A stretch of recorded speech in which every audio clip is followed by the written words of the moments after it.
Üstüme yazarsan, üstüme OG birey notu yazarsan.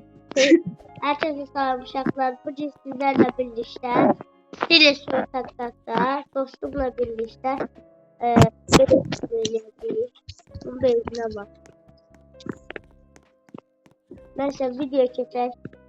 Birinci mertebede ilk olarak Lakin Sokola 125 milyon yüzden çıktı.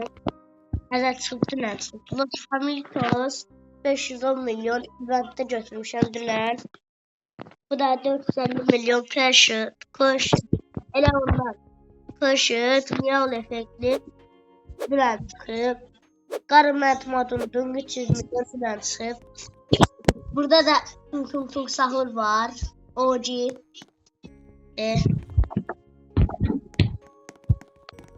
Geçen ikinci Tum sahur. Bu arada sesleri. Burada 300 milyonluk 666 var. Hemen çıkıp. Sanki burası var.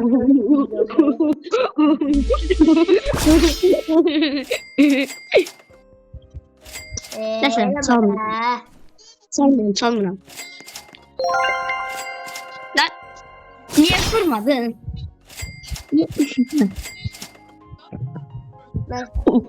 Bacı yapma.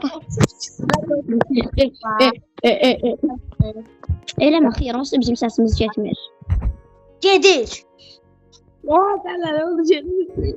Los Family var 270 milyon. Los Tacoritos var 352. La Grande kombinasyon 6'dı bu. 7 effekt karşı. Los kombinasyon Source Man 200 milyon. Smurfcat 88 milyon. 506 milyon Los Mobilis Miyaul effektli. Los Candies 460 milyon. 540 milyon spagetti tuvaleti. 2,2 milyarlık lakasa bu. 1,5 milyarlık lakasa bu.